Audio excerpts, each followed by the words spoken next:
Greetings and welcome to Season 2 of the Loaded Cart Podcast. Join us as we go on a magical journey through the craziness that is video games and the gaming industry. In this week's episode, we talk about the battle brewing in the digital marketplace. Oh yeah, and some Subnautica. Ladies and gentlemen, boys and girls, children of all ages, welcome once again to the Loaded Cart Podcast. It's time once again for the news, and with a little bit of Subnautica. I am Paul. What's Paul playing today? And with me as always is Dan, otherwise known as Chop the Viking. What happened to the joke? That was the joke. Oh, okay. Fair enough. It is the Loaded Cart newscast at this point. Who gives a shit? You'll hear it in the stinger. Leave me alone. I had to give you crap about that. That's It was true. a good joke. It was a good joke. I thought so. Me too. So how you doing, man? I'm no longer looking for a house for a while. I got close to closing on a house and then panicked really fucking hard and backed out. Like they were ready to sign. They were ready to agree to all my conditions. And I was just like, I'm not going to do that. I just fucking panicked. Oh man, I thought we were gonna have some good news. Like you have a house and you're moving in on X day. That is good news. I knew you got super close. Yeah, no, like this was, I was close enough that they were ready to sign. It was ready on the dotted line. I'd already signed the paperwork and I was just like, you know what? I need a minute. And then that minute came to be about 5 hours. And I was like, no, I'm not doing this. So out of curiosity, what made you change your mind? I was going to end up pulling money from my 401k for the down payment. And I felt that was a bad idea. I can agree with that. That is probably not a great idea. Yeah. What's going on? And apparently you weren't like, obsessed enough with the house that you went through it with it anyway. So You didn't love it, right? I did love it. It was a gorgeous house. My rational brain and merged with my panic brain to become panic rational brain. And I was just like, no, probably a bad idea. No, bad. You know that Kermit flail thing he does when he goes, and flees around the room? That's probably what I did in my brain. Nice. My brain did that for about 10 minutes. And I was just like, no, this is probably a bad idea. Because originally when my real estate agent Connor said, they're not going to go with it, I was like, I felt this immense wave of relief. And that was the first thing that's just like, yeah, I probably should not be going forward to this house. Yeah. If that is your reaction to backing out, like huge amounts of relief, it wasn't backing out. It was like they weren't going to sign the paperwork. They're like, no, we're going to go look at the other offer. And I was like, okay, that's good. Yeah. That was just like, I probably shouldn't go forward with this. Yeah. Well, and part of it was I know they were asking you to change a whole bunch of stuff after basically agreeing. That's the thing, though. They agreed to my conditions, all of my conditions afterwards. So I was like, because I stood firm. I said, no, I want to have a normal inspection practice. We're just going to do that. Just take the normal inspection practice. And then there was the exchange. I don't remember what it was. Like a 1090 exchange, I think it was called. I can't remember what it was actually called. Yeah. But the thing is that had nothing to do with me. It just means they were going to take the proceeds of that property and sell it and buy another property with it.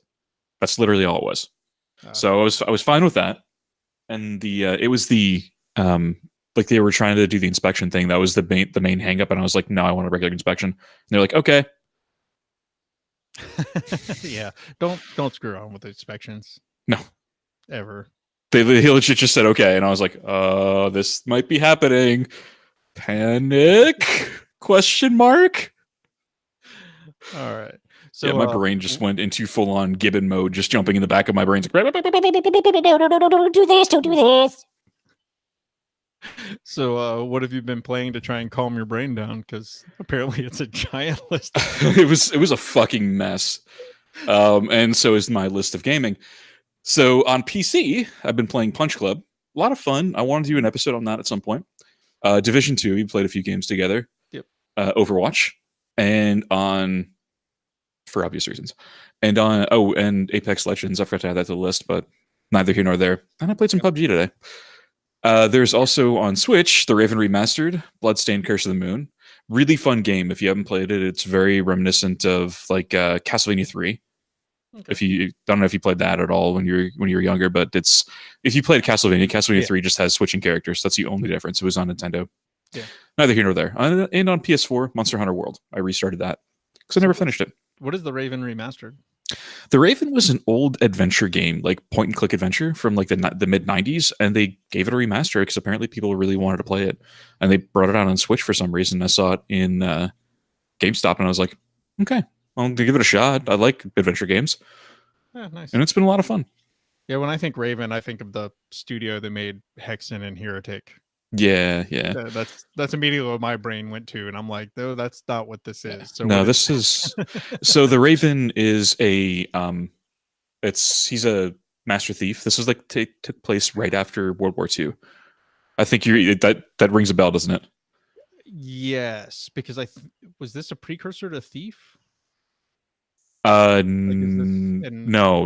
This is in, but something like that. I don't think so. This is like you don't play as the Raven. You're trying to catch him. You play as a Swiss constable, and he's trying to catch the Raven. This specifically was just a point and click adventure game that was set in the 1950s. Like we're talking post World War II, that idyllic time. Yeah. Because I remember them mentioning that they're trying to rebuild Egypt after the war. Trying to rebuild the economy. Mm-hmm. Apparently, either it doesn't have a Wikipedia page, or it's it doesn't come up when you search for the Raven. A list of Raven software games pops up though. But yeah, like I said, neither here nor there. It sounds cool. It sounds fun. My list of games is far shorter than that. I've been playing Elite Dangerous. I'm way behind on Distant Worlds 2 for a number of reasons. One of those reasons is playing the Division 2 for a little while, because I've been really enjoying the Division 2. And like it a lot. It's good stuff. Nice. Also been playing Vainglory when I get a chance, because it's a lot of fun still, because I like MOBAs. That's fair. It's a good MOBA, and I like touchscreen controls for MOBAs better than I like mouse and keyboard. Interesting. I don't know why. Like they make so much more sense and they work better. Because like this has a PC version, and I've played the PC version, and it uses mouse and keyboard, and I'm like 10 times better using my iPad than I am using mouse and keyboard, which is bizarre to me, because it's like, because I'm used to playing like Here's the Storm with mouse and keyboard, and it's League of Legends, and it's very fluid, and I have no problem with it. Tons of these games, but like my reaction time is better. I'm better at the game when I'm playing on an iPad. Interesting. And amusingly, I'm better at the game playing on an iPad than I am on my phone, which is also kind of weird. Yeah, that is strange. But yeah, really enjoying Division 2, which we'll probably talk about at some point, but we'll also partly talk about here in a second as we start getting into news stuff, because I think our first news topic is going to be a pretty big one, and it is all the rage right now, literally. Yeah. This is probably going to when I joked earlier that this is going to be a newscast, it's going to be a newscast. There's going to be some light talk about Subnautica later on. So do you really want to title it Subnautica, or should we just title it the newscast with some Subnautica? Oh, I'm titling it both. Like, okay, the title's taken care of. The title's this topic plus Subnautica.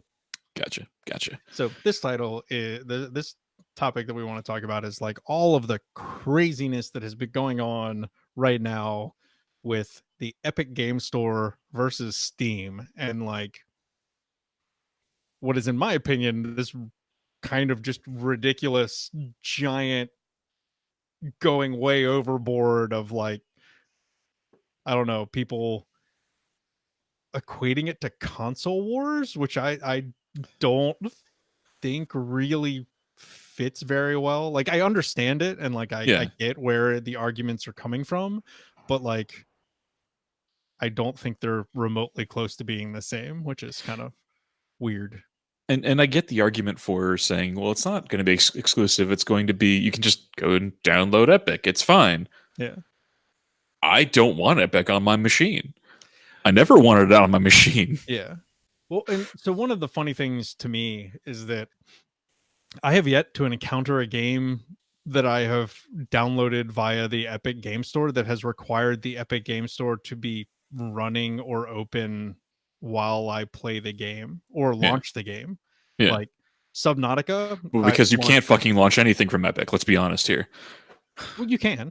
I If you have yet to have success doing anything okay, from Epic Store. but I I don't have to like go and find it. you just download it and Yeah, like I play Subnautica from my start menu. I play Division 2 from the the OB Uplay launcher. launcher because Yeah, like because literally it just unlocks it on Uplay and you play yeah, it on Uplay. Like I don't know why I bought it on Epic Store. Why didn't I just go buy it on fucking Uplay? Honestly, I don't know. I like yeah, exactly. Like who knows? But they made a big hullabaloo that it's not going to release on Steam. It's just going to release on the Epic Store, and I'm like, oh, it's just going to release on the Epic Store. Okay, little do I know, oh, it's in the Uplay. Fucking son of a yeah. bitch.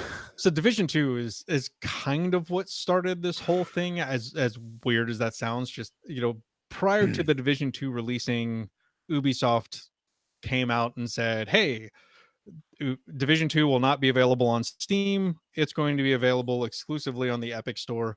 I don't remember if they said it was a timed exclusive or if it's just you can buy it on the Epic Store or you can buy it from Ubisoft. I I don't don't remember if they even said that you can yeah, buy from Ubisoft. They just said it was going to be an Epic exclusive. yeah, I but was you just can like, buy it oh, from Ubisoft, which is you kind of absolutely funny. can. Yeah, I don't know. Just didn't realize they didn't say it. I don't remember them Yeah. saying it at all. Yeah, but at the time, no one was really paying attention because it was just kind of oh, that's neat. That like Yeah, cool. That's a pretty big win for Epic to yeah. get that as an agreed exclusive. And then this is the next game that announced an exclusive deal with Epic is the one that I think really one, I think it was handled poorly, and two is the one that I think really started pissing people off. And like That this definitely upset me, honestly. yeah. So Metro Exodus was was going to be on Steam, had been up for pre-order on Steam, had been taking pre-orders for I don't know how long, months, I think, like a 3 couple months. of months. Yeah. Um I almost bought and it. then yeah, That's why I'm mad. and then right before it was going to be released, they announced that it was going to be they were pulling it from Steam and it was going to be exclusive for 12 months on Epic. Hmm. Uh they also at the time said that the people who bought it on Steam were still going to get the game on Steam. It was still going to get fully supported on Steam. Just no one else could buy it at that point for 12 months. Hmm. Just the people who already had, which that's probably the best thing that they did. Like hey, look, we know you Yeah, bought it here. We know you want to play it here. We're still going to support you since you've already paid for it. But everyone else has missed that boat and they can buy it in 12 months or they can come to Epic and buy it. And they did, to be fair, because it sold 2.5 times more copies than any other Metro game I at don't remember launch. that, Yeah, honestly. it's it's crazy. Like it sold a I lot of stopped copies. But paying part of it, attention once I realized it was an Epic exclusive. I was like, nah, no, thank yeah. you. But one of the things that they came out and said was that it sold this ridiculous amount of copies compared to the last Metro game. But part of it is because it has become this like cult classic, and people have been waiting forever for Right, this third game. right. So it was going to sell good anyway. And there's no way to tell if it would have sold better on Steam or if it hadn't. Like, there's at this point, there's just no way to know. It might have, it may not have. It probably would have Right. sold the same. I But mean, people definitely went to the Epic Store to buy it. Like, you know how hype I was for this game. yeah, Like I yeah, showed you videos of the author just with the Artium kit, and I was yeah. just like, this is going to be fucking awesome. The ridiculous. Oh Were there like yeah, 10 of them or something there silly was. like that? I think there was like 22, something ridiculous, some ridiculous random number that you don't expect, and there's like, Yeah, it's so exclusive that I can't even get a copy of it. He says, and I was like, I want that lighter. Desperately yeah. want that lighter. The watch is really sweet, but I want the lighter. Yeah, it was like $1,000 or something like that for it. Yeah, Like it was something yeah. It was some ridiculous price, and I was just like, you know what? I'm not going to pay that. Which reminds me, I need to look up at some point if someone ever bought the presidential edition of Duke Nukem, Saints Row 4. Saints Row 4. The I $1 guess million I version of the think game or the someone did. $100,000 version. I don't remember, but I just remember like that's the crazy one. I wonder if anyone ever bought that. Um, but yeah, so Metro pissed a bunch of people off. Totally understandably. Like at that point, they probably shouldn't have done an exclusive deal, but at the same time, like the actual developer had zero say in the matter. Like Epic went basically above their head to their publisher and like secured a deal with their publisher, Yeah. and kind of probably can't blame the publisher because, well, you can blame the publisher for taking it, but like if someone's going to come to you and go, hey, we'll give you a boatload of money if you release it exclusively on our store instead of Steam, you're probably not going to say no unless for some reason you think you're not going to sell as well. Right. And they obviously did not. So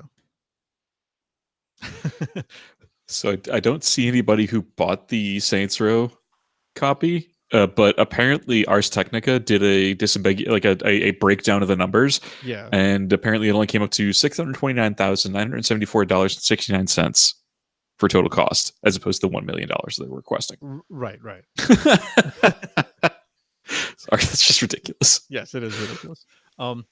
So the second game that pissed off a niche group of fans, which is kind of funny, Yeah, because a lot of people never heard about the game until it happened, which is until I read it on our notes, I had never heard of this game. So there's a tactical game, like a tactical game in the line of XCOM, because that's made by former XCOM people, called Phoenix Point. And it was funded on Fig, which is the crowdfunding service owned by is it Brian Fargo I think so. Of In Exile. But so they funded it on Fig, saying that it would be available on Steam and Good Old Games, which is, you know, kind of standard. And it was funded in like 2016 or 2017, like way before the Epic Store ever existed. But they reached a deal to release it exclusively on the Epic Store. So they like kind of literally walked back a promise they made in their crowdfunding. Yeah. Which obviously pissed off the people who crowdfunded it, who wanted it on Steam. Yeah. The silver lining to this one is that they offered all of their like people who funded the game, like, look, you can either get a version of the game on Epic, like we'll give it to you on Epic, and you can get 1 year of free DLC, or we can give you a full refund. You can have your pick. Right. So I'm wondering how many people took the full refund, but like, I'm pretty sure I don't know if the game is out yet. I think it might be at this point. But I'm pretty sure they made more sales because of this, because people didn't know the game existed and people went, oh, cool. A game from the XCOM guys that's like XCOM, but new. Not. And yeah, and went and bought it because I think it's $30 or something like that is what they're asking for it. So yeah. So apparently it was founded by Justin Bailey, who is the COO of Double Fine, and Bob Ippolito. The advisory board consists of Aaron Isaacin, Brian Fargo, Fergus. I'm not going to even try and pronounce his last name, of Obsidian. Or whatever. Yeah. Yep. Tim Schafer, Alex Rigopoulos from Harmonix, Cliff Blazinski, and Randy Pitchford. Yeah. They're all on the board of advisors. Yeah, it's basically all of the guys that did good crowdfunding at the beginning. Yeah, pretty much. They started their own Kickstarter. Yeah, pretty much. And there's the next one, which was honestly feature logos were available on Steam. Announcement trailers were made before the Epic Store even existed. Obsidian were ready to release the game on Steam, and then The Outer Worlds only premiered on Epic Store for 12 months. Yep. Again. But so that's the last one so far that has been a 12-month exclusive. Yeah, the next ones are mostly 6-month. Yeah, and the only one that I've seen, the only other one they've talked about, which is the one that's pissing people off now, which is Borderlands 3. So it's coming out in September. It's going to be a 6-month exclusive with Epic, and apparently has pissed off Borderlands fans to the point that they're review bombing the original Borderlands games on Steam. Yeah, yeah, which is ridiculous because I found a Steam had to create a whole new category for this, and Borderlands 2 is the first game in history if that has the off-topic review flag applied to parts of the review bombing, and some of the reviews have been just simply removed.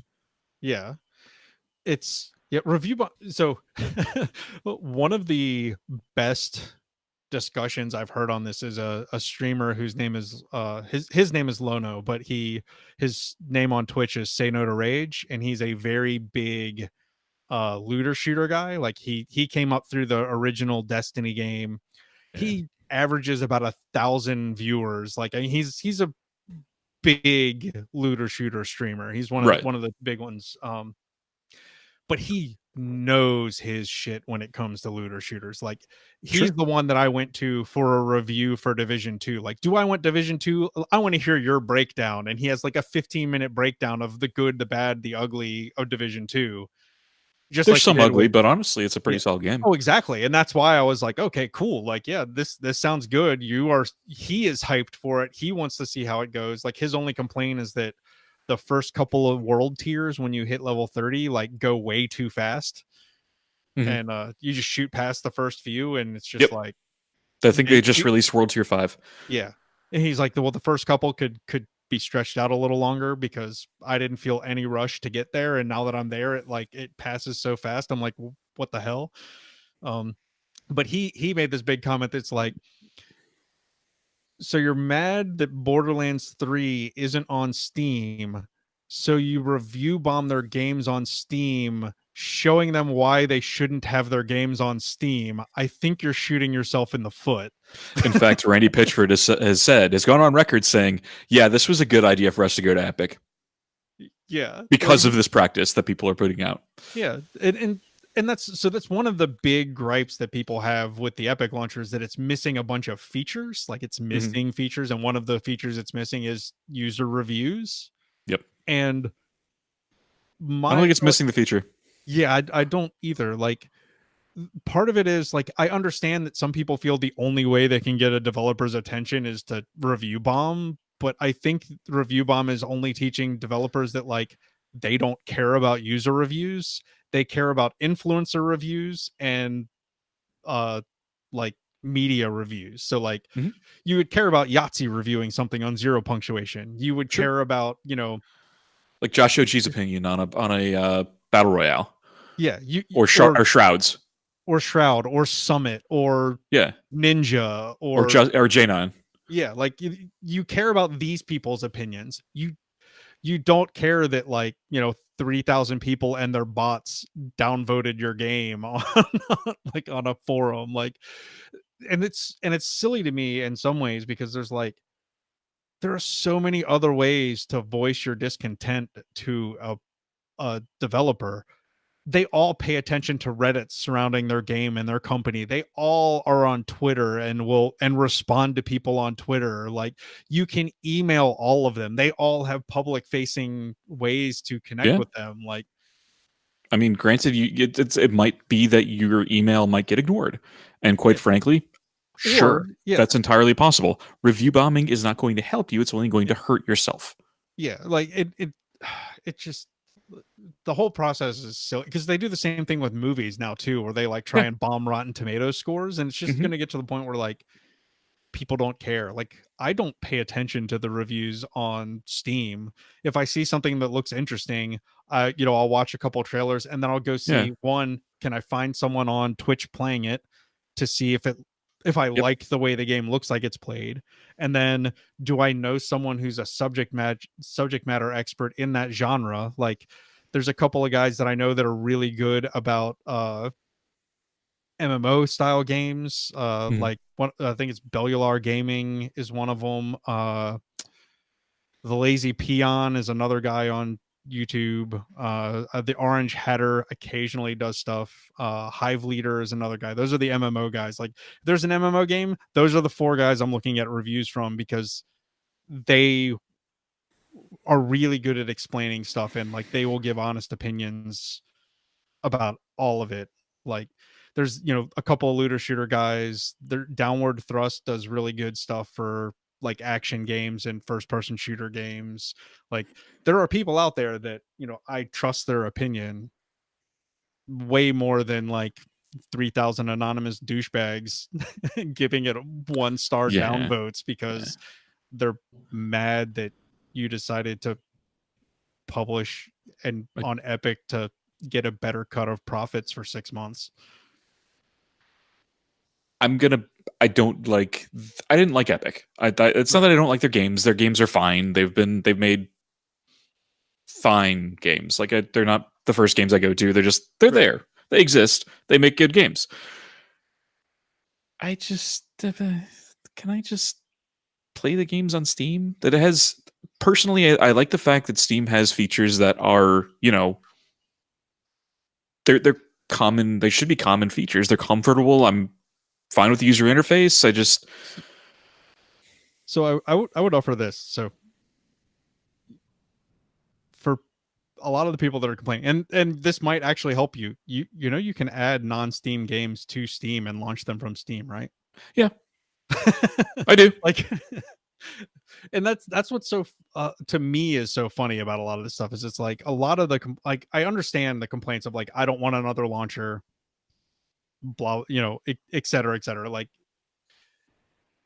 I don't view it as a launcher because it isn't a launcher. Like you've even said, you've never been Yeah, able to launch a game from and it's like fucking broken as a launcher. it's a storefront. Like that's it's the equivalent of like, do you buy a video game from Best Buy or do you buy a video game from GameStop or do you go to Walmart? Like in my opinion, that's kind of what we're talking about here. Like, so it, like it's do you go to Steam, do you go to Ubisoft, or do you go to Epic, or do you go to Origin, like, or Good Old Games or Humble Bundle? Like these are all different places to buy games. Like Humble Bundle is even weirder because when you buy stuff from Humble, you can either buy the DRM free version from Humble or you can buy the Steam version or now the Nintendo version for some games if it's available on Nintendo Switch, which is weird in and of itself. But I don't know. Like I think for the most part, it's people overreacting. And one of the other things that I also find amusing is that like it's funny how far people have gone from forgetting like how much they hated Steam when it forced them to install Steam to play Half-Life 2 Right. and Counter-Strike because Yeah. like the reason Steam exists is because they wanted people playing Counter-Strike to all be on the same patch. Yep. And then they forced people to install when they bought Half-Life 2 to install Steam to play Half-Life 2 and like there are hilarious gifs out there from back in the day of like the weird little Valve gear logo Yeah. turning around and like banging someone in the ass because they had to install the Steam store to play Half-Life 2 like and now it's funny to see like those same people are like up in arms because like oh my god Epic Store bruh. Yeah. It was insane. Yeah.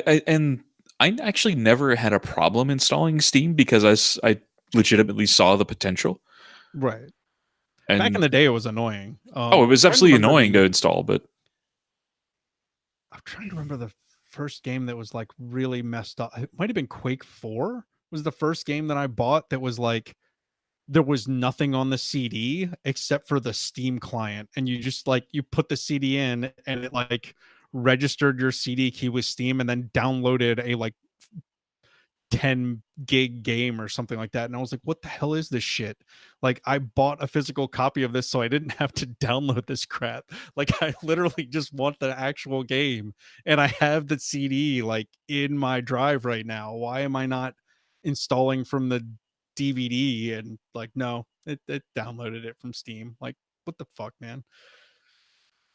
But one of the other things that people are mad about, and part of it is this that like oh jeez, yeah.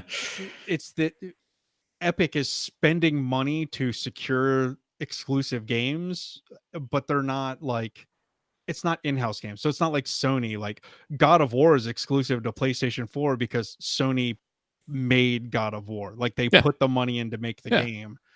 And It's like getting mad at Nintendo for producing Mario or Zelda titles. Right. But their argument is that's not what Epic is doing. Like No, it's not. Epic is like going to EA and being like, "Hey, I want John Madden football exclusively on my Xbox. Can you please do that now?" And then all the PlayStation fans getting pissed off because they can't play it. Yeah. And like I think it's so one of the arguments is basically that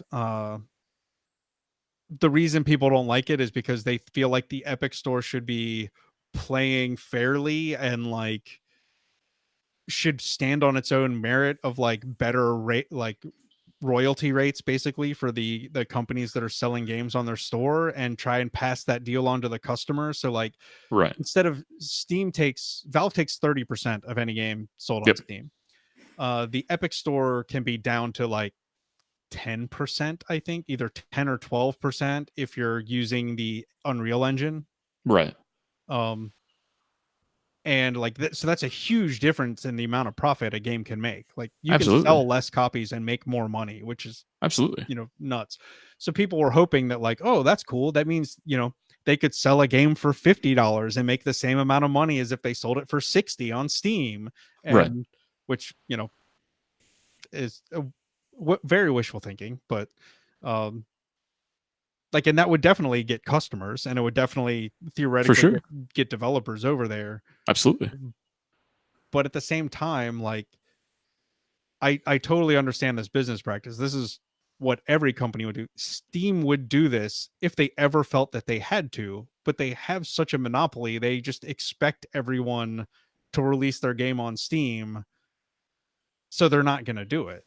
Yeah. Like why would they waste their money to get a Steam exclusive when it's considered the default because It they was the have such only a one in monopoly. existence for so long. Yeah. Yeah. Like there was no challenger that came up to it. That Epic is the first one that's released games that aren't first party. Ubisoft was all releasing first party games. Origin was all releasing first party games. Yeah. This is Origin is the closest I can think of because I know there are some non first party, but still. right, but the reason I say Origin is the closest is because Origin, like EA pulled a bunch of their games from Steam for a really long time. I don't Yeah. know if they're like the They're big not. ones were the Mass Effect games, and I think they're back now. Yeah, Mass Effect and Mass Effect 2 are both available on Steam now, but they used to not be. Like they got pulled, Yeah. and Mass Effect 3 has never been on Steam, Yeah. No, specifically unfortunately. because they were Well, trying to get fortunately. people onto Origin. And the Good Old Games is the only other one I can think of that even comes close to being a quote unquote rival. And the only reason that people are making a big stink right now is the fact that Epic is paying for exclusivity, even if Right. it's timed exclusivity. And because no one gave a crap that Good Old Games was there, Right. and or Humble Bundle, because Humble Bundle you just buying a Steam key for crying out loud. Yeah. And like I don't know, like the at this point the only way you're going to catch up to Steam or even have a chance of making a dent in Steam is to do stuff like this. Like Absolutely.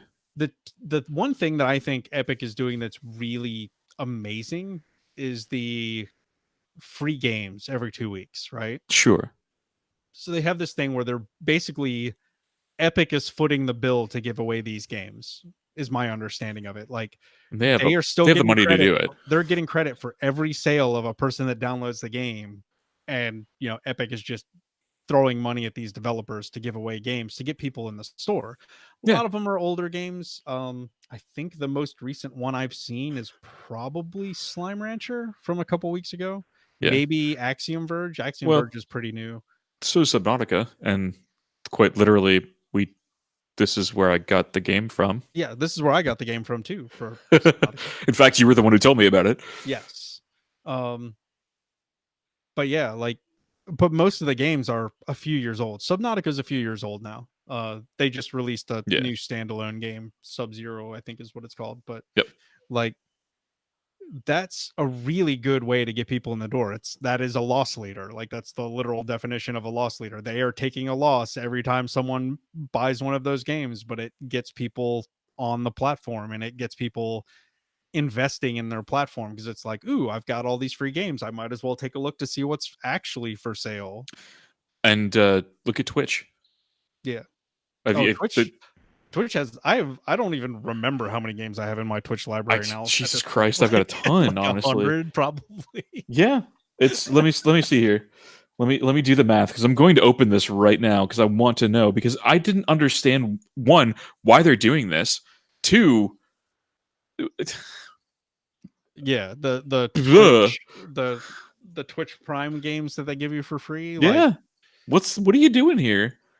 All right, let's see. 1, 2, 3, 4, 5, 6, 7, 8, 9 times 1, 2, it's like they 3, they were trying to start a 4, competing 5, store and then 6. kind of stopped, but I think they're still trying to think about doing it again, but Yeah, aren't. Like it's the Twitch thing is a mess. I'm glad they're still giving away free stuff because occasionally absolutely.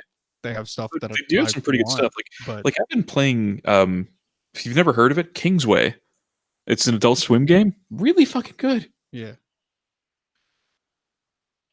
I've got 55 sitting in my library right now. I probably have more than that. I'm not even gonna look. It's not seeing it though. It's just taking a look in here, and Yeah, they're even giving away 12 months of Twitch Prime or of Nintendo Switch Online.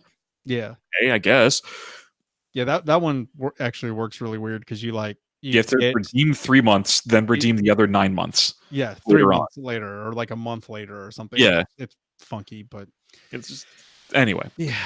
All right, are we epicked out? Unless we want to talk about the weird profile thing. We probably should. So the Epic launcher, there's been a couple of things that around Epic that have been some legally shady practices. One of them has been completely debunked, which Yeah, is essentially the quote unquote spyware issue that people were having. It's just a JavaScript file that literally everyone does. yeah. Like this person on Reddit posted a big thing and was like, "I'm not an expert, but," and like proceeded to show how the Epic Store was spyware and was doing all this weird packet stuff. And basically someone who is actually an expert did a big teardown and was just like, yeah, this is basic behavior for anything running on a secure HTTP, and like this is a basic functionality of electron.js, which is how you turn a web app into a desktop app. Yep, Like that's your Steam library does the same thing because it's a absolutely. 10-year-old web app. Yeah. Beyond that, there is also the allegation that that Epic Launcher makes a copy of a system the system and games profile kept on your computer by Steam, which was also one of the accusations leading to spyware, which is that hasn't been debunked yet, as far as I know. No, it definitely made a copy of it. Like Epic has said, yes, it makes a copy of that information and stores it locally, and it does not send it to us or anyone else without you giving your permission. Yeah, it's The still the it's shady. issue was is that it made the copy without asking your permission to make the Yeah. copy, and that's where people have been complaining about it. Um, my counter complaint, which I think you agree with, is why the fuck is Valve Oh, storing that absolutely. information unencrypted on your computer anyway? Yeah. Because it includes like your friends on Steam, like all of the accounts you're connected to on Steam as friends, and like all of the products you own on Steam unencrypted on your hard drive, along My with other account information. It's like, why is this even here? Yeah, my I believe my exact words for to you is Steam just not protecting it is a stupid practice on their part. It just Yeah. is. It's dumb. Like Epic doing it to begin with, not asking you to do so, was really Yes. crappy. Steam not Yes. protecting it was fucking stupid. Yeah, I wholeheartedly agree. Like that is my stance. Is like, I'm not excusing Epic making a copy of No, this. not at all. It's meh because it's not really doing anything harmful. It's not like there's nothing bad about it. Like I can understand, like, yeah, you should have asked before doing it. Like that is definitely That's why 100% legit. But WTF Valve, like, why are you even doing that? Like that is no. What are you even thinking right now? Like that doesn't make any sense to me. it is an insane practice because one, I think honestly, no one from Valve expected anybody to actually be doing anything with it. Like that's probably why it was just protected through obfuscation. Like no one knew Yeah. it existed, so this protected. But one of the things that I wonder about is like, if Epic knows about this and made a copy of it, what else is grabbing it and distributing it without you knowing? Because obviously other people know that it's there and it exists and it's unencrypted. Right. Like who else is doing it? Yeah, that is a very good question. I don't have answers, but I'm a little concerned. Exactly. It's like, this mm, You probably I'm shouldn't not, be doing this. yeah, I'm not sure that should be working like that. But Yeah. Okay. it is what it is. But we do have Let's. some other news stuff to cover at Yeah, this it's like point. we're what I don't know. 45 minutes in now. Okay, so BioWare, there was a rather huge bomb dropped over the last couple of weeks in that Anthem's dev cycle was actually less than 18 months, not the 7 years that they were citing. Well, it was 7 years, but the The problem actual final is, game that came out had only been worked on for a less than 18 months. now, And when I say 7 years, we're talking like Duke Nukem Forever development, where shit yeah, was changing all the time. The project scope was continually changing. Like the project itself was shifting in continual direction change. The scope of the project, how big it was going to be, was changing. They were forced to use Frostbite to have to rebuild all their tools from scratch, and multiple complete narrative rewrites, which yeah, completely destroyed anything they were working on altogether. yeah. Caused 18-month development cycle rather than the actual 7 years that they were citing. So there's a huge article on Kotaku by Jason Schreier. Yep. And when I mean huge, I'm talking it's like 20,000 words. Like it is massive. Like you scroll down and you're just like, oh man, I've been reading this for like 20 minutes now. How am I only 25% of the way down the page? He wrote an essay, like a dissertation on the Oh, topic. it We're is gonna link it in the show notes. Don't worry. like amazingly in depth. And he interviewed a bunch of current and former BioWare employees. It goes into like the massive mismanagement on the project and like the huge employee turnover rates, and that like how multiple people said that like there were just times where like no one in the company knew what they were working on. Like everyone had a different impression of what the game was supposed to be, and like no one was on the same page, which is like, that's basic design document stuff. How do you not like have this nailed down? Like I've been working in tech for the last 8 years. yeah, I have never worked on something so dysfunctional that has been even remotely equivalent to Anthem. yeah. And one of the things that they mentioned that's really scary in my opinion from any company is that they talked about the record number of stress casualties that they had, Mhm. which like Schreier had someone tell him stories that like people were just walking out of the room, like walking away from their desk and finding empty rooms in the office building and just going inside, locking the door and like curling up in a ball and just breaking down from Just stress. crying, yeah. And the worst part. The worst part. Not only did they just curl up in a ball and just die for a while, people just went on leave sometimes and never came back. Yeah. Just we're done here. I'm gonna go find a new job. I'm not gonna Yeah. come back. But They the went on worst, leave for stress, like, and yeah, just didn't ever bother coming back. that's not the worst of it though. The worst part was that EA slash BioWare made a press release denying everything in this Mhm. article and saying it was one sided. Yep. That is so, forgive my language, fucked up. Oh yeah, it's like they basically came out and said that it was like one-sided and like they never had a chance to give their input and like all this stuff. And yeah, it looks like it sounds like a corporate PR person and lawyer sat down and wrote it to like, Yeah, you know, basically, oh, it's fake news, like that kind of a response. Like, oh, don't yeah, ignore that guy yelling over there. He's just, it's fake news. That's not what's really going on. and it is unfortunate.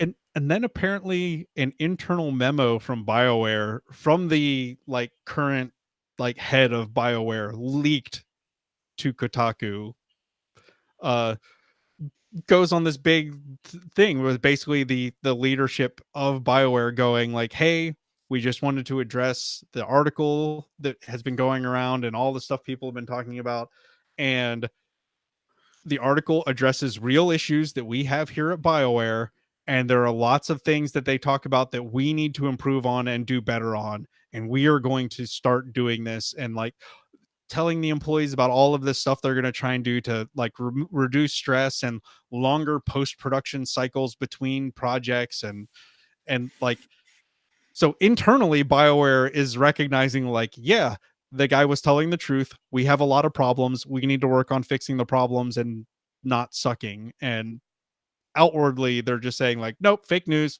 nothing to see here. Yeah, And it's, it just makes them look even worse. it's And if, disgusting. and like literally if that memo had been their initial press release, none, like this all would have, Yeah, would have, it wouldn't have would have blown been over, but it would have been it would have much been much far better. less of backlash. Yeah. Like if they had addressed the things that Schreier said in his article with this internal memo, people would have been like, Mhm. oh, well, you done some fucked up shit, but you're trying to make up for it. It's not okay, but we're gonna at least give you the benefit of the doubt. Yeah. At least that's what I was thinking about it, because I'd be Mhm. like, that's they're gonna try to address it, but still, that's some messed up stuff that's going on, you know. Yeah. But then even within the last, what was it, 3 months or so, this happened. This next portion happened. It was like EA just letting 350 Uh, people go. it happened within the last couple weeks. Okay. So mostly Russia and Japan, the Russia and Japan offices, like the whole Japanese office closed. Yeah. Just shrug. Okay, you're done now. Bye. It was mostly Well, they've publishing been, marketing. yeah, they've been trying to get into the Japanese market for a while and just Yeah. wasn't working, so Bye. they shut down. But yeah, And it's mostly marketing and publishing jobs that were yes, hit. But as you can see, like I think a lot of that had to do with uh Apex, which is, so this is weird. This is just me like theorizing, right? So the marketing strategy that they had for Apex Legends was so different than a normal marketing campaign. They there didn't really wasn't one. run video ads. They didn't Yeah, do print there ads. was not one. They paid streamers to make Apex Legends the number one game on Twitch. Yeah, yeah. And And and it worked they probably paid a few to do videos on YouTube as well. brilliantly because But it is still the number one game on Twitch. yeah, it blew up. They that was exactly what they should have done. And I've heard people complain like, oh, they gave Ninja $1 million to play the game for a day. Like that's BS. Like no one should get that much money. It's like that. You know how much money they saved by paying Ninja only $1 million? They saved probably honestly billions Yeah. because marketing campaigns are incredibly expensive. Shroud got paid a boatload too, but no one knows that number. Like that number hasn't been leaked. Yeah, Ninjas did just because it was probably so high. I'm because sure Ninja. Shroud got several He hundred probably thousand got dollars. he's probably got a good chunk of change. Josh OG's been playing it for free for crying out loud. Yeah. And I Well, mean, obviously he's making money on his stream, but yeah. still, he didn't. I don't think he got paid. Yeah, they literally I think only got paid that first day. Yeah, Like and just to get honestly, it up there and it like it was, works yeah, 100% because worth as far the as I investment. know, Shroud and I know Shroud plays it. I know Josh OG is still playing it, and that's his main game now. Like Yeah. at the time, it was funny as hell because while during the like 2 or 3 weeks in the interim, he was just like, I don't want to play PUBG anymore. I don't want to play Rainbow Six. I want to find a new stream game. I want to find a new game. And he was like, I'm going to play Overwatch for a while. And he did. He kept Yeah. playing, he kept grinding, he kept grinding. And I was like, Apex Legends comes out, and now it's his game. Oh yeah. He's like, Like I'm sick of Battle Royales, Apex Legends. Oh, okay. I guess I'm playing Battle Royales again. yeah. And honestly, it's a uh, very solid, very fun game. oh It's yeah. just that they went about a completely different marketing strategy and that they didn't market at all except for one Yeah. day. Yeah, And it but worked and wonderfully. that's what I think led to a lot of this stuff is that like I think they realized like marketing is changing. Like traditional marketing Absolutely. stuff isn't getting gamers as much. This is also why they are backing out of E3. Yeah. Like EA's not going to E3, and neither is Sony. Like I think they're realizing that like there Wait, are Sony's better not ways cheap? to do. Yeah, Sony's not going to E3. Oh, that's gonna cut down on our watch time at least. Yeah, yeah. Like the E3 is ending up weird right now because there's a bunch of big people backing out. Like EA backed out. Sony is backed out. I think Xbox is still going to be there, but they're mostly focusing on like what they've been doing. Like they have an entire off location thing that's open for the Yeah, fans. Like it's not actual E3, it's E3 adjacent, which is kind of funny. yeah, Um, but yeah, so I'm wondering if like this is just fallout from that of like, hey, we need to start thinking different and doing different. So like we don't need this huge marketing department. We don't need this huge, thing. Let's consolidate our publishing into, one area and yeah. get people who think differently when it comes I to mean, marketing. with Apex, it's as far as I know. Hang on, let me check Twitch. I'm gonna check it right It's now just to see. you say League of Uh, Legends just ended, so they should um, it shouldn't be number one anymore. it's actually not. Currently, Grand Theft Auto is the most popular category. Yeah, It's GTA one, 5 has been two, doing three, four, five, six, gangbusters lately seven, for eight, some weird nine. reason.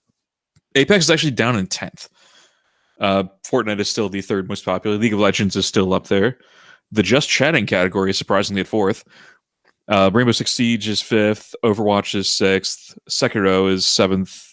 World of Warcraft is eighth. Hearthstone ninth, and Apex 10th. Surprisingly, like it was the number one game for not just the day, but for a good month afterward. I was gonna say Apex is seventh for me. Interesting. I Like guess behind popular categories for. yeah. GTA 5, Fortnite, League of Legends, Just Chatting, Rainbow Six, Overwatch, Apex. Oh yeah, that was a quick fluctuation. It's down there for me too. Because it was. I guess it's probably just vying for seventh right now. Yeah. Maybe it's all the people going away from League of Legends moving to Apex. I don't know Yeah. because the League of Legends the stream for the championships just ended, didn't it? It And ended like an hour or so ago for go, Overwatch League is on right now. It's probably why Overwatch is so oh high. there's still there's a rebroadcast of the European playoffs right now for League of Legends Gotcha, with gotcha. 30,000 people watching it. But honestly, with EA's change, shift from marketing away from traditional, magazine video ads on YouTube, video ads on TV, shifting away from that and moving toward just here's a bunch of money, play our game. Yeah. And Fucking like brilliant. Absolutely yeah, brilliant idea. and I've played Apex Legends. I don't think I've seen a single ad for it on YouTube. I've I never watch seen it. YouTube all the time. I don't think I've ever seen one. I watch YouTube all the time. I watch Twitch all the time. In fact, those are my two primary sources of entertainment. Yeah, Never seen an ad for it. Not which one. is yeah, Which like is great. that's crazy. I, it's been a while since I've seen one for PUBG, but they always had that same one like over and over Yeah. again, just that trailer for a while. Yep. Um, I see And Fortnite honestly, ones occasionally. I've never seen a Fortnite one. Ad block Yeah, is amazing. Shh. yeah. There's no ad block. Well, so the funny part is there's no ad block on like mobile versions of YouTube because I Yeah. usually watch on my iPad. I usually watch The my funny tablet. part is there's like 10% of the ads on iPad that there are on desktop. Like holy crap. I've watched it a couple times recently on my like second computer while playing a game and it's like why are there two ads for every ad break and why are there like 7 times more ad breaks and banner ads and all this other crap that Right? like where the hell is all of this coming from? No I don't. wonder people use ad Yeah, blockers no on this shit, right? shit. Ad block is just amazing. Okay. Last piece of news before the actual topic. We are now an Woo. hour in, I think. It good. Yeah. Good. Oh, this is honestly it needed to be talked about. There's a ton of stuff to go that we had to go over, and this is just the latest in brick and mortar stores that are going to be suffering a lot with Yeah. all of the modern conveniences. Yeah. GameStop for 2018 reported record losses, and this is only the third year they've ever reported an annual loss. for $673 million for a net loss. It was mostly due to a decline in used game sales, which is more than half their business. 2017 was a $34.7 million net profit. Yeah. The fiscal numbers of 2018 also include the company's $700 million sale of its Spring mobile chain of AT&T phone retailers. So Collect- they sold their right. entire chain of mobile phone retailers for $700 million and still Still lost posted a almost loss. $700 million. That's insane. Like that's like holy crap. Amusingly, It's like just nuts. so their other 2 years that they lost on annual revenue was one was in 2000 where they were barely GameStop at that point in time, where they lost a whole whopping $7 million Yeah. annually over Yeah. the course of that year. And then in 2012 they lost I don't remember what happened that year. There was some big crazy thing that happened to them that year. But they lost almost like $270 million in that year, which is like, again, it's nothing compared It's to this year, but the insane loss that they've had. They're also yeah, projecting a drop in sales for next year too, about a yeah, 5 to 10% drop, which is I the worst part is that I hate corporate of yeah, GameStop. Every single GameStop I've ever gone to has had amazing employees, people who yeah, are passionate about video games that just want to be even near them. Like yeah. they can't work on them, they can't build them, but holy shit, they love them. This is their Oh passion. yeah. This is their pride, their joy. I'm going to sell it. Hmm. And then GameStop happens. Yeah, and like so I've had a buddy of mine. I'm pretty sure he still does it. He like seasonally will go back to GameStop like and just for over Christmas break to make, money. He just works at GameStop and Yeah. amusingly, like the location that he goes back to, like they hire him as an assistant manager seasonally because he's been there for so long. Yeah. Like it's hilarious at this point. Uh but like corporate dicks them over like Oh, all the absolutely. time, and it is the number one reason why I don't shop at GameStop. The last game that I can think of that I bought at a GameStop was the collector's edition of Fallout New Vegas Mm. because I was in the army and couldn't leave Post, and it was the only store on Post that sold video games.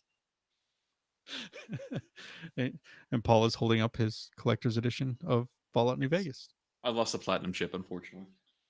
Which wasn't platinum. Of course it wasn't Wasn't even platinum. close. If it was a platinum chip, you wouldn't have paid like $80 for that collector's edition. Anyway, but I went in and actually purchased the Raven and one Yeah. other game, and I can't remember what it was.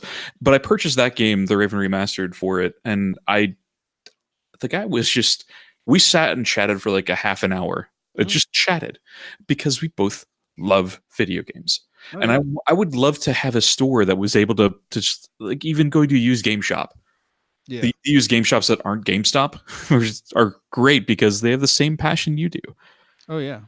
So the kind of breakdown of their sales and why there's a problem. Well, one is like 50% of their annual revenue is like from selling pre-owned games and hardware.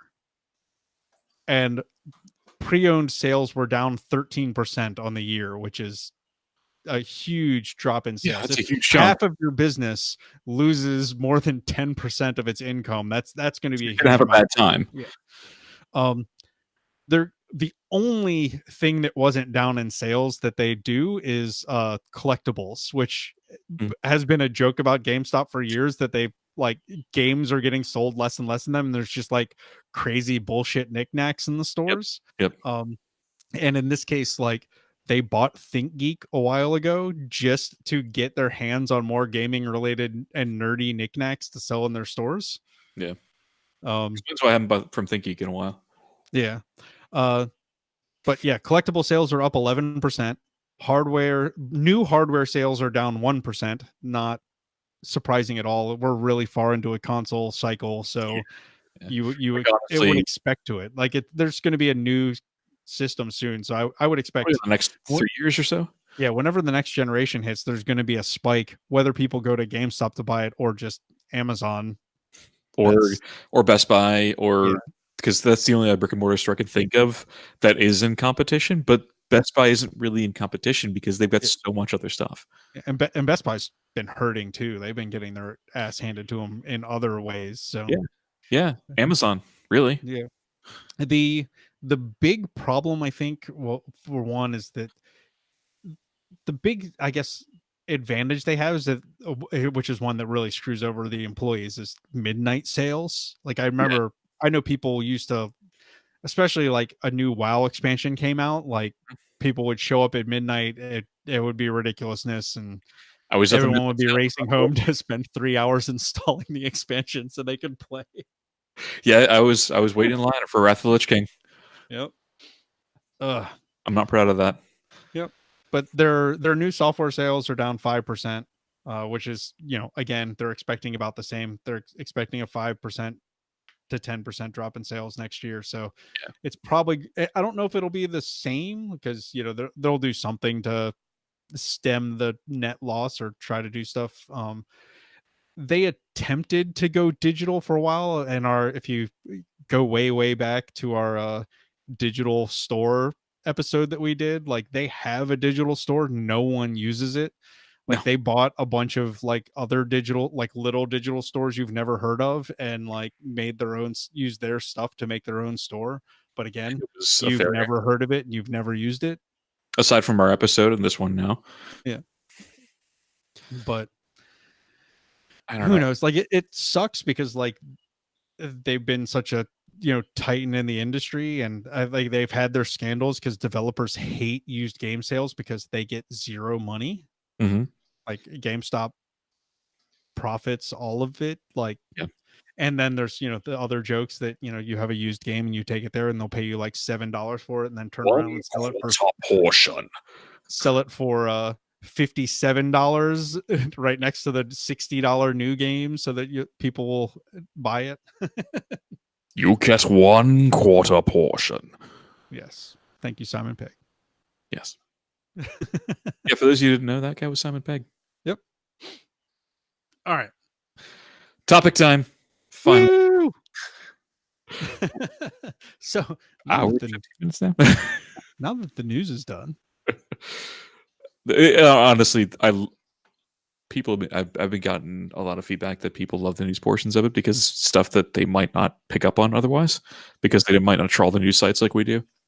Yes. But Or troll the news YouTube channels like yeah, pretty much.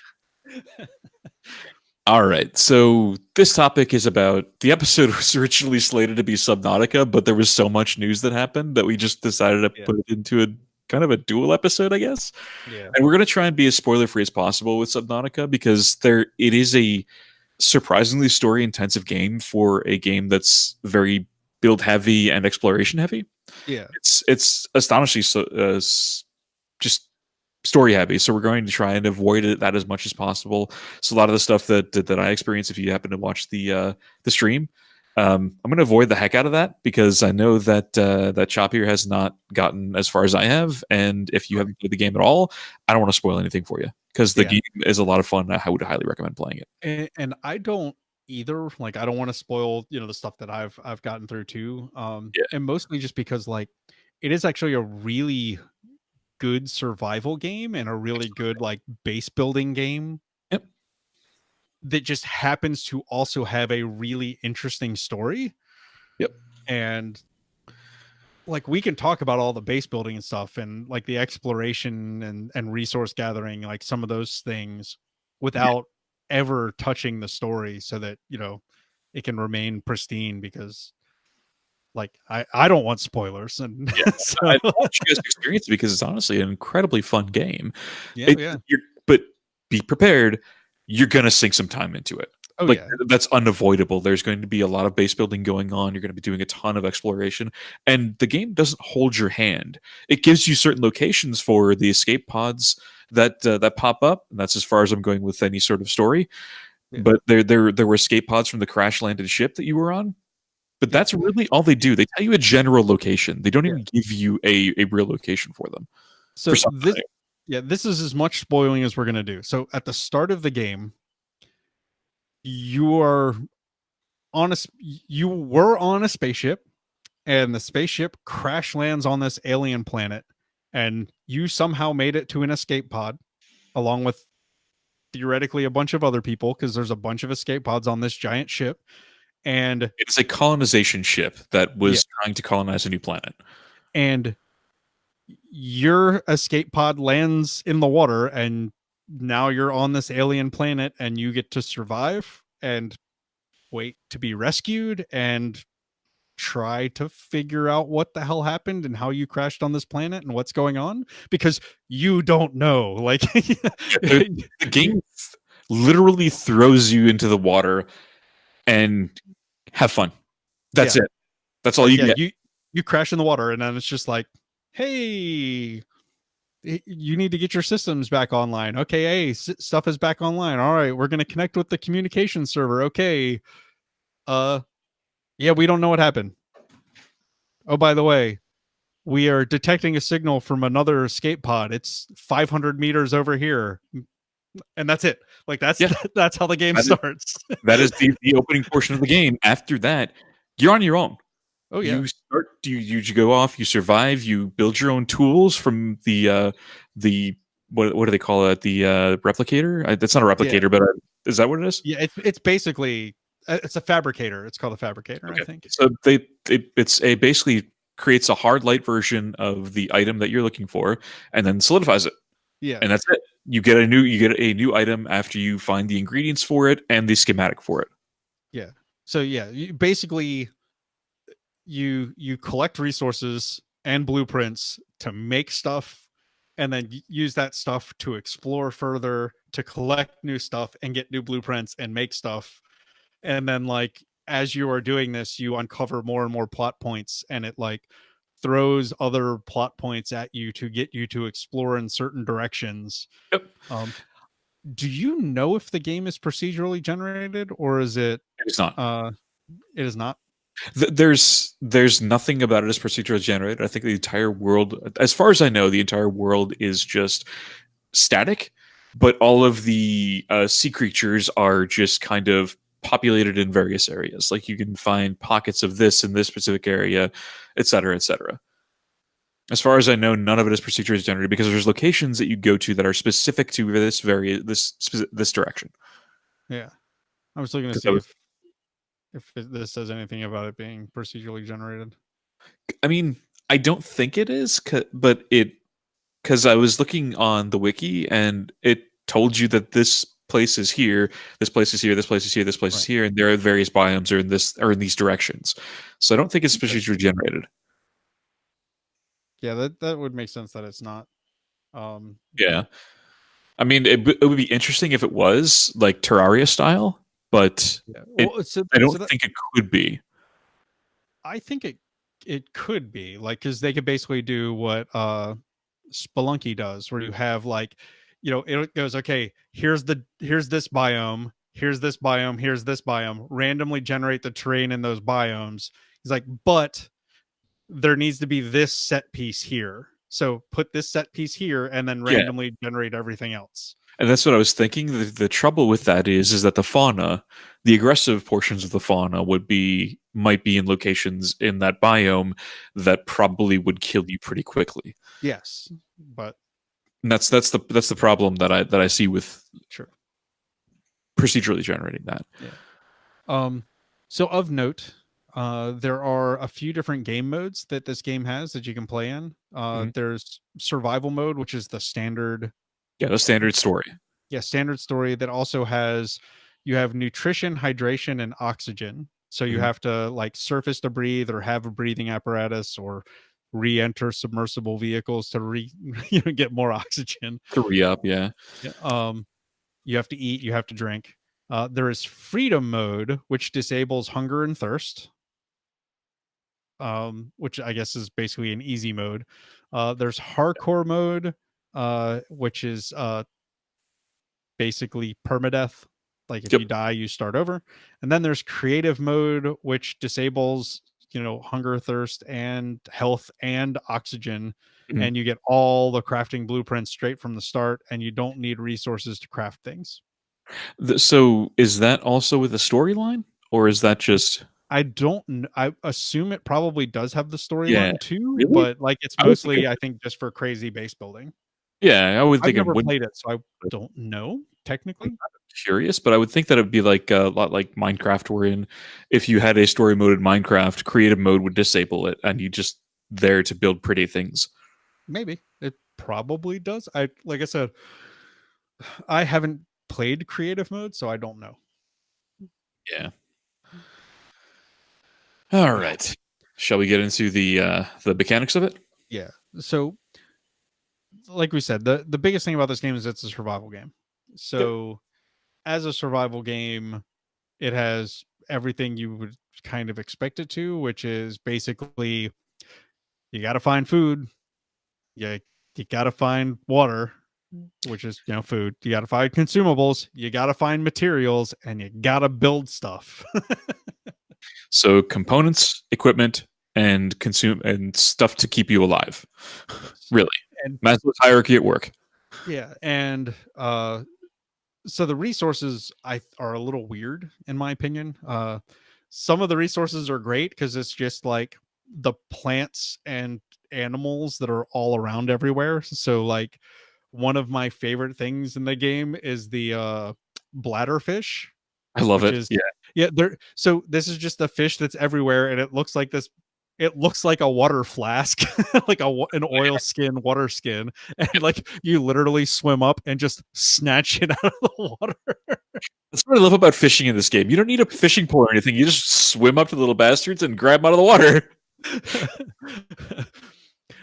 There is an item you pick up later in the game, like an upgrade for your little like diving knife that Yeah, like I don't remember if it cauterization. electrifies it, but or if Cauterization.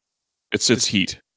yeah, and it instantly cooks any of the fish you hit with it, which is kind of fun. But Yeah, like then you can't get water out of the bladderfish because that's what the bladderfish is good for. Is you can convert a bladderfish into drinkable water, it's which is insane because how?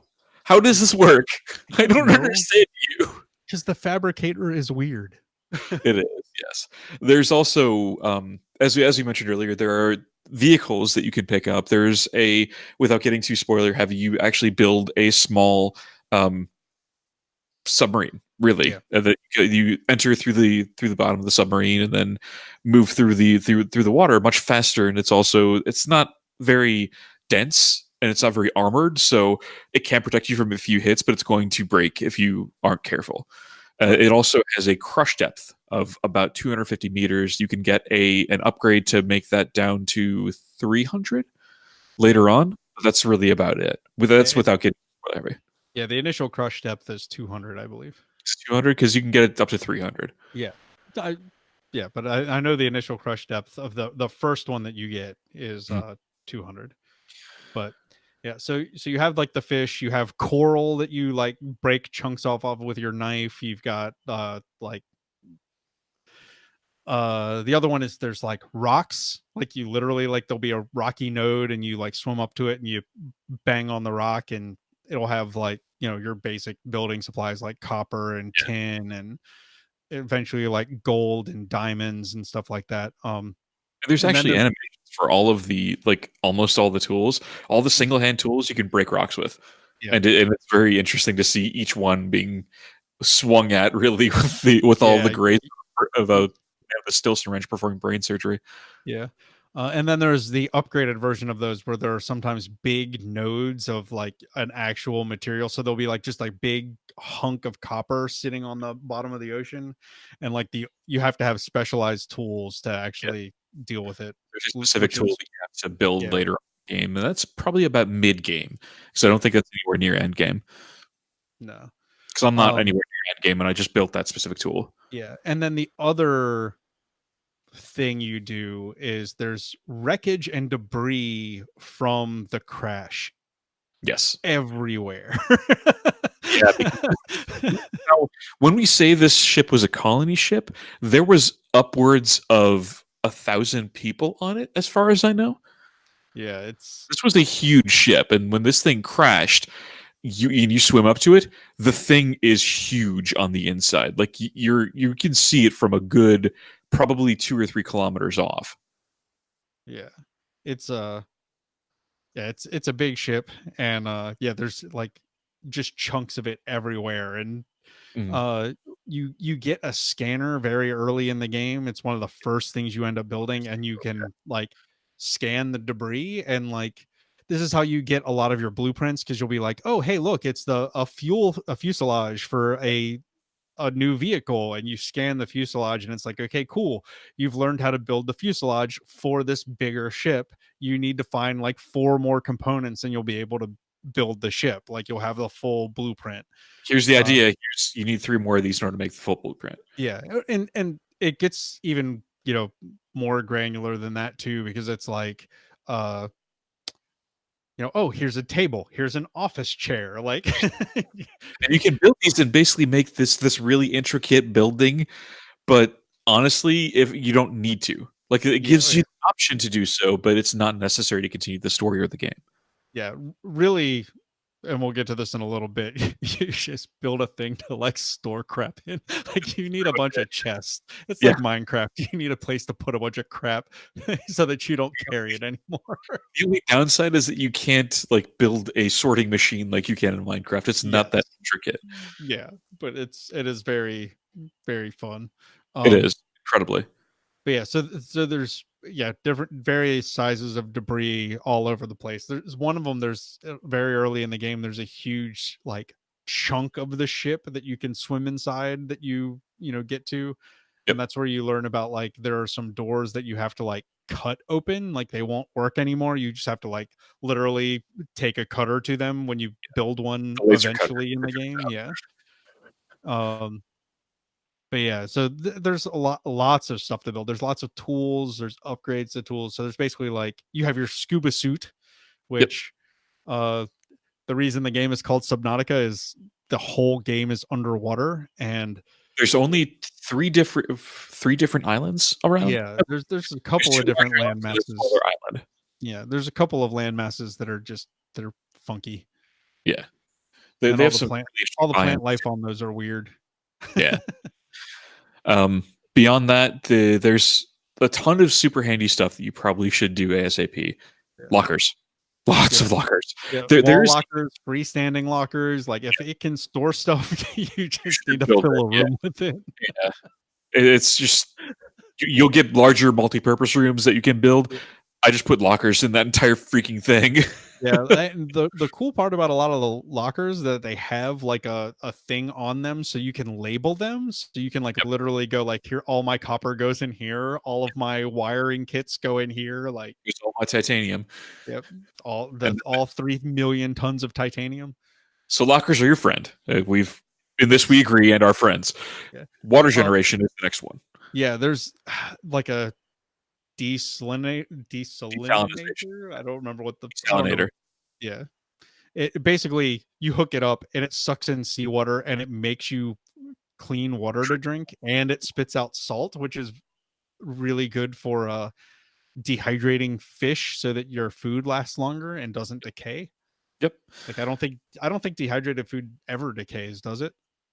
I don't know. I It got to a, never lasts long enough to decay for yeah, me. So I got to a point where I didn't need the fish anymore because you can eventually get to a point where you can grow your own food, right. and I ended Uh up doing that. yeah, but it's just like, that's the cool thing about the water thing is, one, it generates more water for you than you can craft on your own. And the byproduct is that spits out salt, which you can use to, There's freeze. several uses for it, Oh yeah. not just salting fish, but there's just several other uses Yeah. for it, and it's a very valuable resource that's But hard to find. early in the game, that is one of the best uses for it, is the Absolutely, salting fish, so because that you're when not going to have. Sorry, go ahead. as you travel further and further away from your whatever base you start building, it you don't have to worry about food as much. You don't have any access to food prior to that. You're just going fishing and throwing it in the fabricator to cook Right. because you don't have access to any sort of flora that you can eat. Yeah. It's And like until about mid game. yeah, basically. And then very important for the water generator thingy because it uses a massive boatload of Yeah, power is solar panels. Build lots of solar panels. Like just that's cover solar. your roof in solar panels and you never have to worry. That's right. And then keep doing that. Like, don't stop. Like, you're going to need more solar panels. When you think you've had enough, you need more solar panels. Yes. And until you get to a point where there's some other power generation later in the game, but solar panels are great for the beginning of it. Yeah. There's also battery chargers that, because every single tool you have, with the exception of the knife, runs on batteries, including the submersible craft that you have later on. Yeah. And the little hand swimmer thingy. Like there's a Yep, little that runs on batteries.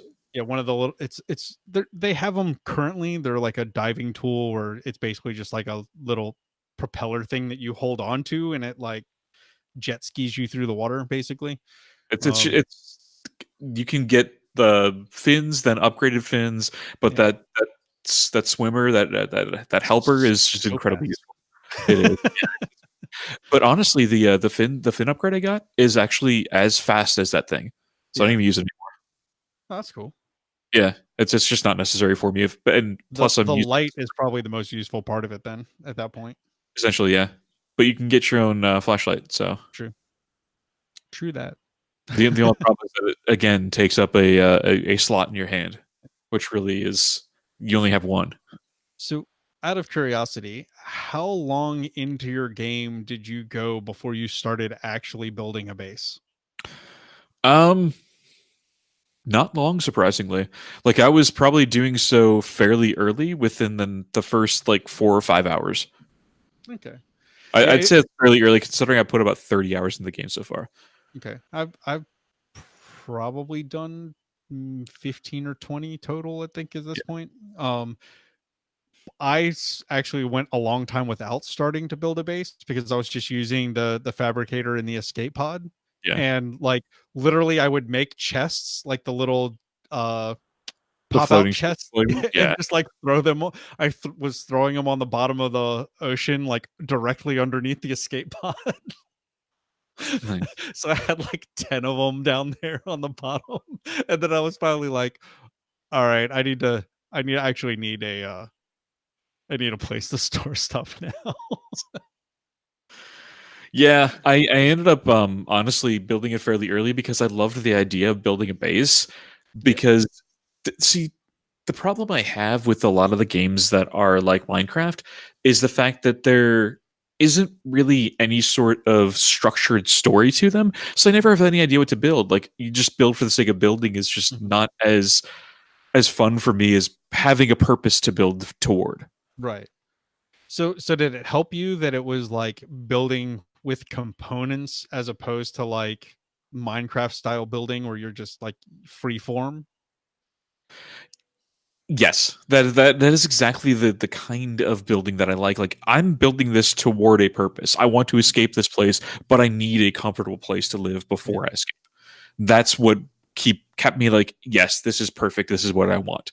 And that's why I like Subnautica so much, because I have a purpose. There's a storyline to the game. There's something to continue on to. There's an end game.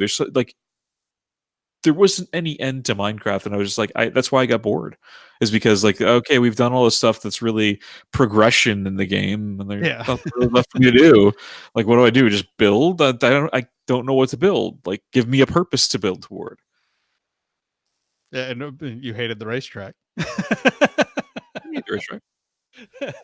You were like, "Oh my god, I'm gonna be sick." Well, that's not hating the racetrack. That's just going to make me physically ill. I didn't hate it. I just couldn't experience it. You know, the last big project I was working on the on our the loaded card Minecraft server was an ice boat racetrack, and holy crap, can you start moving fast on that? And if And it's the visual blur, the visual movement made me ill. yeah, like boats on ice move really fast in Minecraft if you are not familiar with that. Like Um, really fast. there's also like 4 or 5 different biomes in the game. There might be more, but I Yeah, haven't discovered all of them yet. yeah, there's a bunch. I just some of them are really cool. Like, but and I, they're really cool, I think, because of the next thing that I have on here, which is just yes, asshole enemies, because like yes. some of the fish are dicks. And like there's one that's freaking terrifying. This crab abomination that looks like a giant skull is just going to fucking eat you. And it is scary, dude. It is Yeah, terrifying. I've heard your horror stories. Like Oh, you were on the stream a couple of times, I think, and just like, oh my yeah, god, what the fuck is that? yeah. That came out of my mouth so many times in that game, Yeah. and I still The want to go back. the two that I really liked, one of them is frustrating. One of them is just like looks like something, just like where you're just like, nope, nope, don't want to go anywhere near that. That's Screw the thing that I'm guy. talking about. Sure. The electric guys. So Oh there are these eel like things, because none of them look like normal fish. They all no. look like these crazy Yeah. alien futuristic Yep. animals, which is cool. It's part of like the really great aesthetic of this game. Um, but they're like these eel things, and they basically have like these spines all over them and like spaced out through them, and like these arcs of electricity, like arc from the I don't think different I've seen spines. But when you start seeing them, they're like so far away and it's dark and you can't see them, but you see the electricity and you're just like, yeah, I'm not going anywhere near that thing because it's gonna kill me. I don't think I've seen them, honestly. Really? Yeah, I don't think I have.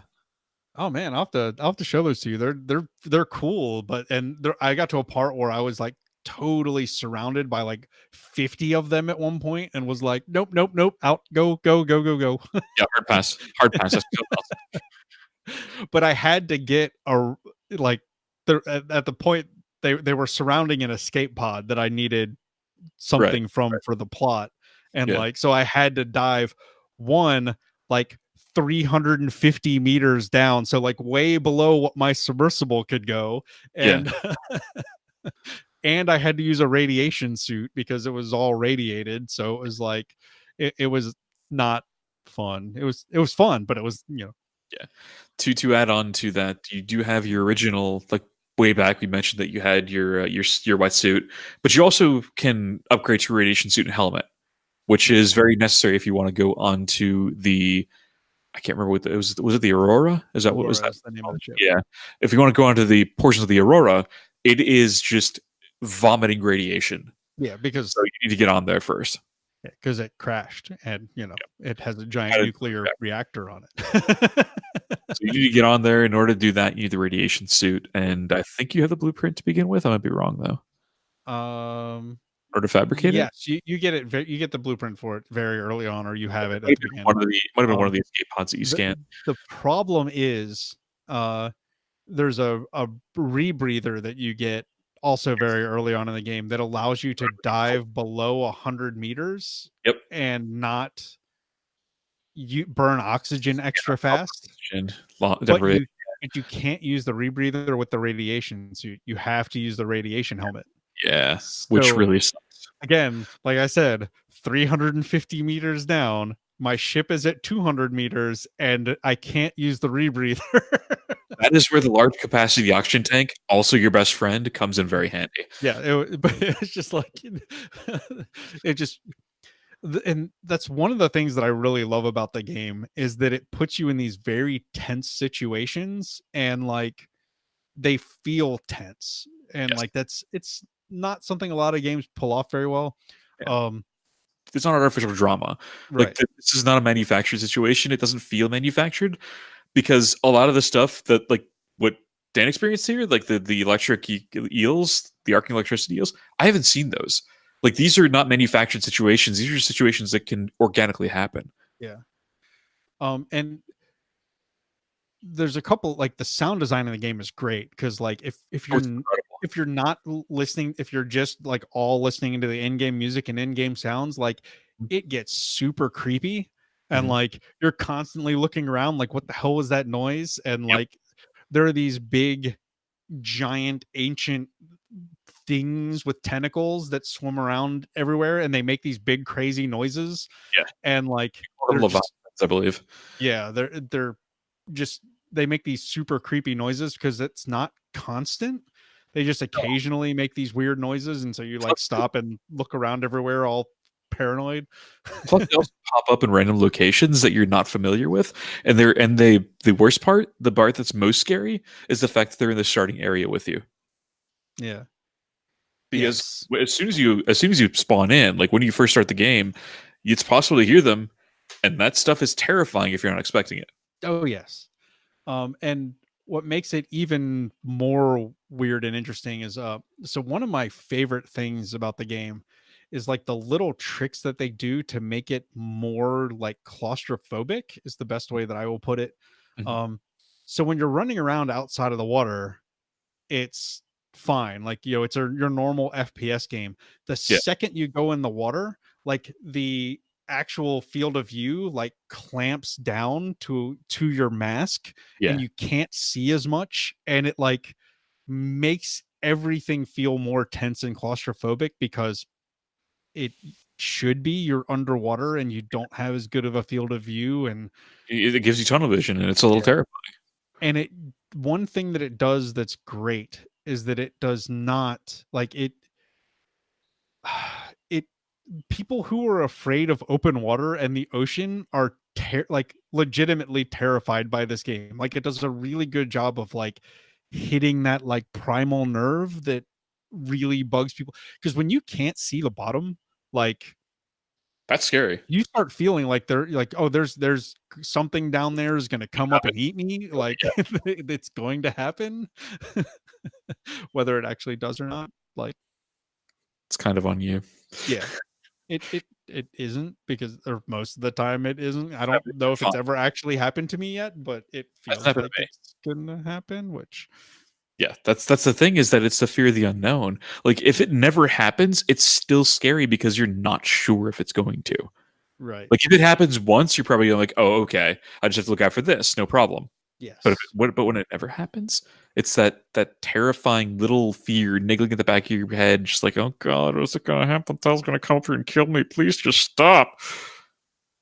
And it gives you a very tense situation. It gives you a very intense feeling of that visceral primal panic.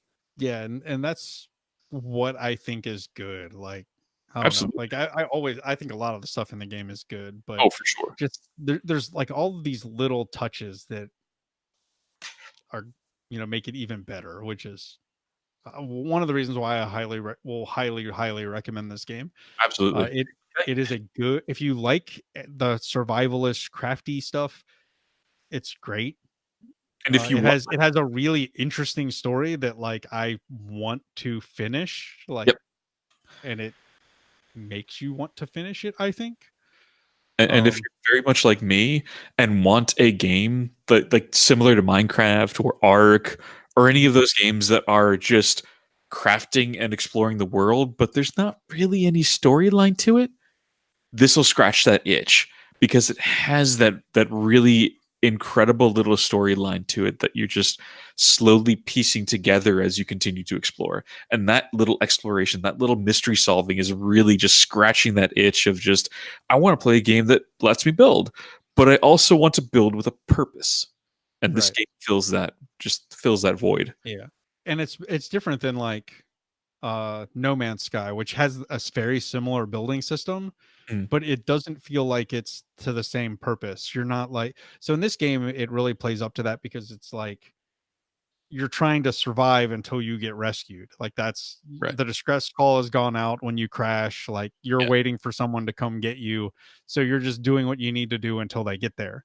Right. That's not the case in No Man's Sky. In No Man's Sky, No, you because you're there's exploring. a whole different plot and things, but most people just kind of ignore it at this point, and they do like the Fallout 4 thing where it's like, oh yeah, Sean's gone and been kidnapped, but I'm gonna build this base.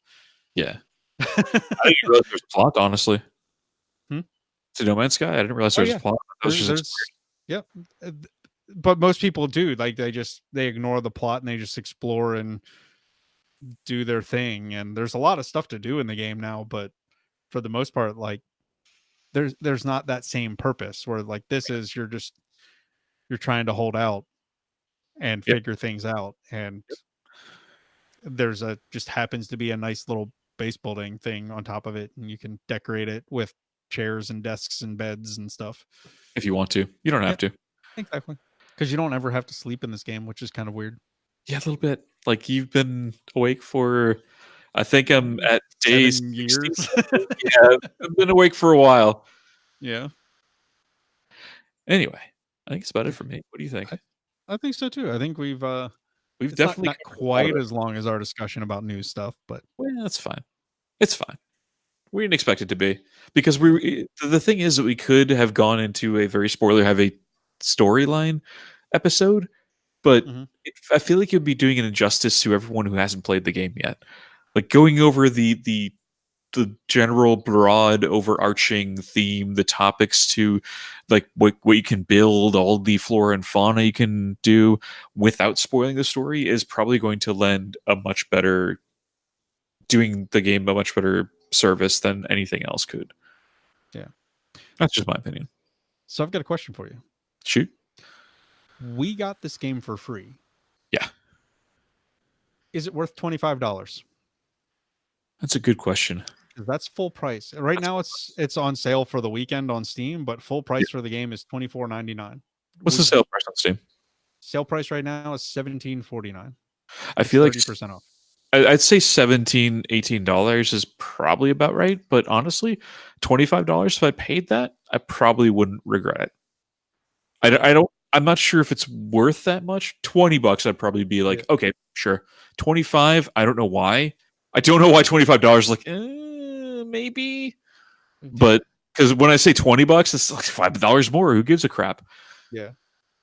I don't know. I feel like I mean getting it for free. I've not been upset at all, but getting it for $18, yeah, that's a good price. Yeah. Getting it for 25, it's probably still worth it. Yeah. Like it's weird for me because like I had it on my Steam wish list and I was like just kind of waiting for an excuse to grab it on a Steam sale. Right. And I was aiming for my kind of normal below $20. I'll pick it up at some point. Sure. And then all of a sudden Epic yeah, just it took was it away given away for free on Epic. So I was just like, well, never mind. I don't need to buy it now. Hopefully they're getting paid really good for this, which hopefully they are. on click Uh, wish list. but now I will probably definitely buy below zero. Like there's a standalone expansion. Like one, I want to finish this game, and two, I will definitely play below zero at some point. Right. I'm thinking about it. I want to finish this game first just to see Yeah. if I'm like, yes, this story was completely worth it, I want to continue more. or what was that? That was garbage. I don't want to play you ever again. Now, the real question is, are you going to get it on Steam or are you going to get it on the Epic Store? I mean, I'm gonna get it on the Epic Store because that's where I got it. But No, I mean oh yeah, below zero. that would probably be Steam, Okay, honestly, just for convenience factor, and because I just really don't like their storefront. I think it's buggy and not at all good.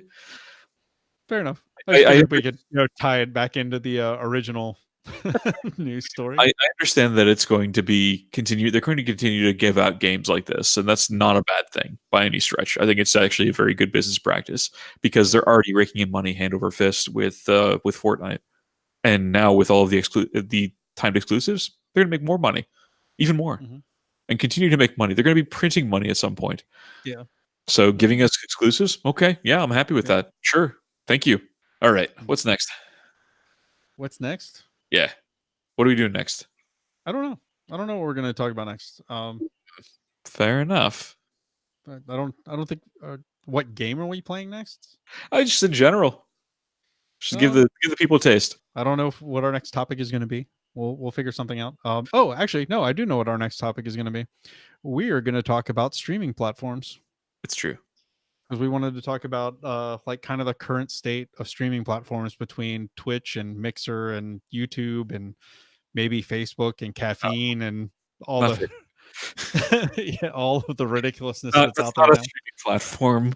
That's just somebody taking out their cell phone and like, I am here. No, there's game streaming on Facebook if No, you want no, to there's go really look for it. I know there is, but it doesn't feel like there is because Yeah. it's not the just don't just stop. Yeah. Stop doing that. Go to YouTube. Go to if you really want to be not Twitch, go to YouTube. Okay. Do you have an idea for a game to play next? Since this was our game corner game. That's a good question. I might. You know what? What would you say to Punch Club? I don't own it yet, so It's sure. it's fairly inexpensive. I can tell you that much. I mean, Yeah, I think I have it on my wish list. I just don't own it yet. it's I think it was on sale fairly recently, but at full price, it's $10. $10, yeah. Yeah, and you can get it on Switch. Actually, I'm pretty sure I own it on Twitch. I'm pretty sure it was one of the games given away on Twitch at some point. I'll have to check. Nice. But I'm almost certain between the Humble Store, Twitch, uh, and somewhere I probably own the game. Probably. Anyway, it sounds like we're going to be doing Punch Club at some point, and also next time we're going to do streaming platforms. Yes, I agree. So, and more news. Hopefully, not as crazy news, but more news. There's going to be crazy news. It just hopefully it won't be as much as this time because we're pushing 2 hours now. Yeah, this is gonna be fun to edit. But at Yeah. least I know where the stinger is. It's true. It's right there in the fucking beginning. Thanks, brain.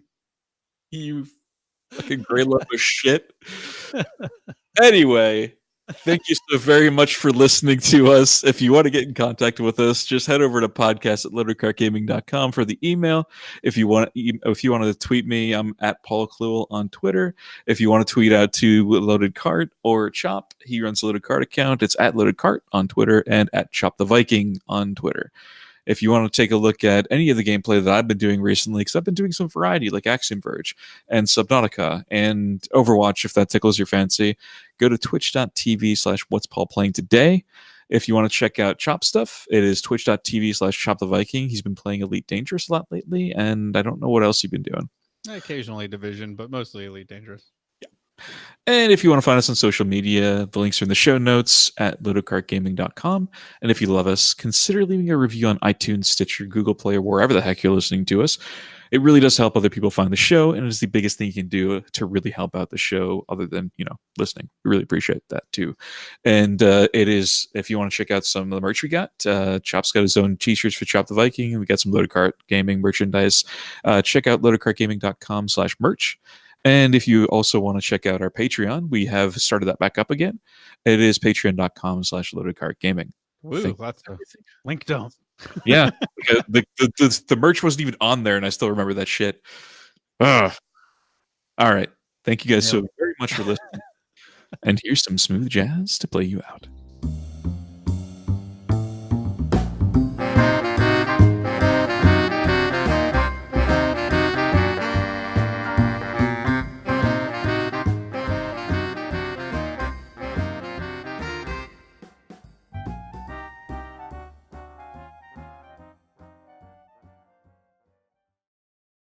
Ladies and gentlemen, boys and girls, children of all ages, welcome once again to the Loaded Cart Newscast.